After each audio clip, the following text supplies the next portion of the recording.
Hello friends, welcome back to my channel SAP Solution Technology, and today we are going to discuss about the topic of phantom assembly. In the last video we have discussed the phantom assembly, what are the prerequisites for the phantom assembly, and generally we also known it as special procurement 50.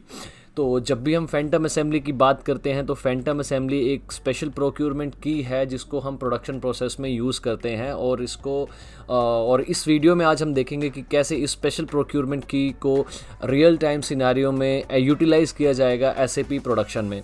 तो basically MRP view जो 2 होता है हमारा, उसमें हमारा special procurement की use किया जाता है। वहाँ पे हमें स्पेशल प्रोक्योरमेंट की को डालना पड़ता है। जैसे फैंटम असेंबली 20 है तो उसको वहाँ पे डालना पड़ेगा। स्पेशल प्रोक्योरमेंट की 30 है या 50 है तो सारी की सारी जो हमारी एमआरपी व्यू 2 रहता है वहाँ पे we have. So let's start with the transaction. So for that we have to put MM02, and for this we have to take one material. So the material is 200000101.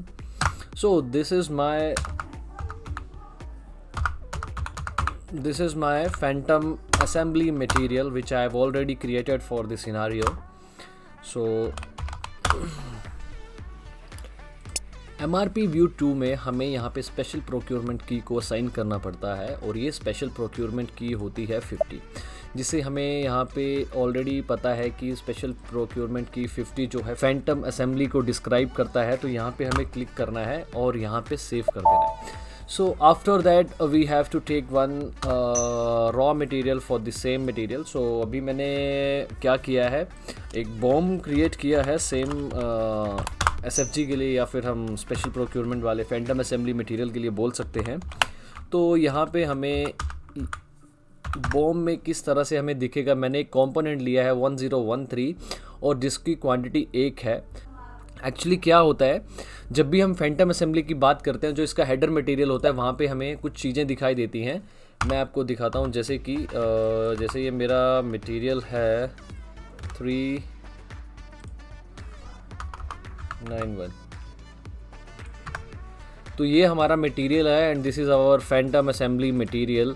तो यहाँ पे इसके नीचे सब असेंबली है, मैं आपको दिखा देता हूँ। जो सब असेंबली है दैट इज़ आवर 1013 और ये रॉ मटेरियल है। और हमारा जो मेन मटेरियल है फैंटम का 200000101। तो यहाँ पे ये फैंटम असेंबली का भी टिक है जो ये एक्टिव रहता है। जब भी हमारा जैसे 3 मटेरियल है इसमें से एक सिंगल मटेरियल ही फैंटम में है तो यहाँ पे ये एक्टिव है। और मैं इसको आपको और चीज़ें दिखा सकता हूँ। जैसे ये आइटम लेवल पे जाएंगे तो यहाँ पे एक्टिव रहेगा और एक्सप्लोजन को यहाँ पे भी हम एक्टिवेट कर सकते हैं प्रोक्योरमेंट टाइप डायरेक्ट डाल के। तो यहाँ पे फैंटम डायरेक्ट प्रोडक्शन ये सारी चीज़ें यहाँ पे रहती है। बॉम्ब लेवल पे भी हम इसको चेक कर सकते हैं और एक्टिवेट कर सकते हैं। तो मैं इसको सेव करता हूँ और इसके लिए मुझे प्रोडक्शन वर्जन भी चाहिए होता है, but production version only for bomb. अगर हम बॉम्ब को इसके साथ कंबाइन नहीं करेंगे तो as you know that HANA we it is mandatory to make production version entries. तो मैं आपको प्रोडक्शन वर्जन भी दिखा देता हूँ इस मटेरियल का। जो मेरा ये मटेरियल है, हमें कोई राउटिंग या रेसिपी की कोई ज़रूरत नहीं है, हमें खाली एक मटेरियल को असाइन करना पड़ता है खाली बॉम्ब को। तो यहाँ पे बॉम्ब एक्टिव है, राउटिंग कोई नहीं है, पर क्योंकि एज यू नो दैट हम कभी फैंटम असेंबली की प्रोडक्शन नहीं करते, it just a fake assembly. We have to create one requirement for the header material that is 300091. So MD61 we have to create one plan independent requirement for the material 30000095, not 9591, and this is our material. press enter और यहाँ पे मैं यहाँ पे डाल दूँगा 10। तो ये रिक्वायरमेंट मैं अभी प्लान इंडिपेंडेंट रिक्वायरमेंट जनरेट करता हूँ मेन FG मटेरियल के लिए। और इसको हम कैसे चेक करेंगे अभी मैं इसके बारे में भी आपको सारी डिस्क्रिप्शन में बता दूँगा। तो MD02 में जाऊँगा, मैं इसके लिए एक MRP रन कर दूँगा।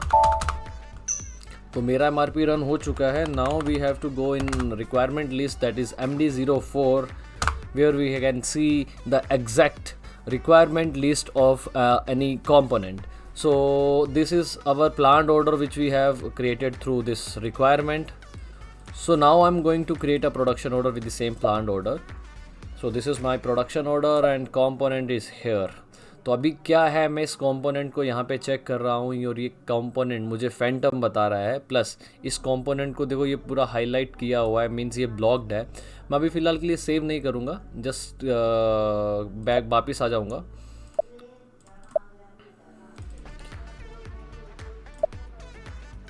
सो अभी क्या है, मैंने आपको लास्ट टाइम वीडियो में कुछ इम्पॉर्टेंट पॉइंट बताए थे कि हम ओवरव्यू में भी चेक कर सकते हैं किसी फैंटम कंपोनेंट्स को। तो अभी जैसे इसको दिख रहा है कि इस कंपोनेंट के नीचे 3 कंपोनेंट है, बट फैंटम मटेरियल जो है, जो कि फेक असेंबली यहाँ पे नहीं शो हो रही है, बट उसके नीचे की जो रिक्वायरमेंट है, मतलब 1013 यहाँ पे शो हो रही है, उसके अगेंस्ट में एक PR जनरेट हो गया है। तो अभी क्या है, जैसे लास्ट टाइम आपको बताया था कि हमारे पास एक पूरा व्हील असेंबली है, तो मैं एक पूरी व्हील असेंबली को सिंगल करके कंपोनेंट नहीं बनाऊंगा। एक व्हील असेंबली को एक fake assembly, like Phantom assembly create करके उसके नीचे जो लगने वाले रियल व्हील, फ्रंट व्हील और स्पेयर व्हील, ये तीनों ऐड कर दूंगा। तो इसी तरह से मैंने खाली एक सिंगल कंपोनेंट इस फैंटम असेंबली के लिए लिया है, दैट इज़ 1013 कंपोनेंट, और इस कंपोनेंट को मैंने फैंटम में असाइन किया हुआ।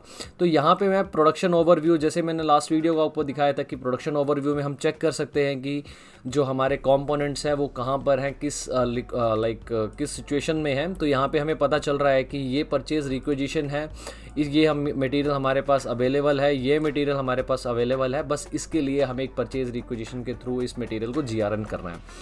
तो ये था कॉन्सेप्ट फैंटम असेंबली का। तो अभी पहले मैं इसका प्रोडक्शन ऑर्डर क्रिएट करता हूँ। तो अभी जैसे प्रोडक्शन ऑर्डर मुझे सेम मटेरियल का मैं कन्वर्ट करता हूँ production order. So this is my production order and this is my components, so all components are here. now come back। तो अभी इसके बाद मुझे क्या चेक करना है कि जो अपना मटेरियल था 101, इसके अगेंस्ट में कोई रिक्वायरमेंट जनरेट हुई है या नहीं, वो मुझे यहाँ पे चेक करना है फैंटम असेंबली। तो यहाँ पे कोई रिक्वायरमेंट जनरेट नहीं होगी because this is our phantom assembly. But इसके नीचे जो एक रॉ मटेरियल लगा हुआ था 1013, मुझे वो चेक करना है कि उसके अगेंस्ट कोई रिक्वायरमेंट जनरेट हुई है या नहीं। यस, तो हमारे पास एक रिक्वायरमेंट जनरेट हुई है 10 क्वांटिटी की। तो ये रिक्वायरमेंट जो है order reservation for the same material 101, एक मटेरियल का ये रहा, क्योंकि हमारे पास एक ऑर्डर और है, मैं आपको दिखा देता हूँ जस्ट फॉर क्लैरिफिकेशन। 91, यस। सो अभी एक प्लांट ऑर्डर ये है, तो ये एक क्वांटिटी का है। तो जो आपको सेकंड रिजर्वेशन दिख रही है सेम कंपोनेंट के लिए, वो ये कंपोनेंट है, और जो मैंने आपको दिखाई वो 10 की क्वांटिटी के लिए, वो यहाँ पर ये रही। तो ऐसे हम फैंटम असेंबली को अपने इस रियल टाइम सिनारियो में देख चुके हैं। आई होप ये आपको वीडियो अच्छी लगी हो, और मैं चाहता हूँ कि आप जिसको भी, जो न्यू व्यूअर्स हैं, प्लीज़ चैनल को सब्सक्राइब करें और लाइक्स करना ना भूलें, और कमेंट करके ये बताएं कि अगर आपको कोई नया टॉपिक सीखना है, नए टॉपिक के बारे में कुछ जानना है, इसमें कोई क्वेरी है, तो आप प्लीज़ कमेंट सेक्शन में कमेंट करके आप मुझे लिख सकते हैं। मैं आपके कमेंट का रिप्लाई ज़रूर करूँगा। अगर आप चाहते हैं कि आपका कोई डाउट है फैंटम असेंबली से related, we can discuss it on channel itself. और उसके बाद अगर आपको लगता है कि आपको कोई और नया टॉपिक सीखना है या कोई टॉपिक, किसी और टॉपिक के बारे में जानना है, तो प्लीज़ कमेंट सेक्शन में ज़रूर कमेंट करिए।